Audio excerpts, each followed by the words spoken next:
બિલકુલ super duper અને એકદમ ટ્રેડિશનલ નાન ખટાઈ બનાવવા માટે થઈ પોણું બાઉલ ભરી અને ઘી લીધું છે. ઘી છે, જામેલું લેવાનું છે અને 1 બાઉલ ભરી અને સાકરનો પાવડર લીધો છે. બસ એકદમ વિસ્કરની મદદથી આ રીતે જ્યાં સુધી ક્રીમ જેવું ટેક્સચર ન થાય ત્યાં સુધી આપણે એમને ફેટી લેવાનું છે. ત્યારબાદ 1 બાઉલ ભરી અને ઘઉંનો એટલે કે રોટલીનો લોટ લીધો છે અને અડધું બાઉલ ભરી અને ચણાનો લોટ લીધો છે અને એમની અંદર આપણે બેકિંગ પાવડર એડ કરી દઈશું 1/2 ટીસ્પૂન જેટલો અને બેકિંગ સોડા અડધાથી અડધું એટલે કે 5 ચમચી જેટલો બેકિંગ સોડા એડ કરી દેશું. અને હવે 2 ચમચી ભરી અને રવો લીધો છે અને 1 નાની ચમચી ભરી અને એલચીનો પાવડર લીધો છે. બસ હવે આપણે મિશ્રણને માત્ર ને માત્ર કોઈ પણ વસ્તુ ઉપયોગમાં લીધા વગર એટલે કે દૂધ કે પાણી કશું જ ઉપયોગમાં લીધા વગર આ રીતે આપણે એમનો ડો તૈયાર કરી અને કૂકીનો શેપ આપી અને પિસ્તાની કતરણથી કોટ કરી લેશું.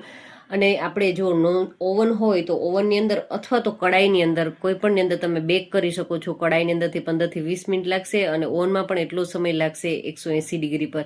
તો એકદમ ટ્રેડિશનલ એવી આપણી નાન ખટાઈ છે 15 થી 20 મિનિટની અંદર બની અને રેડી થઈ જશે.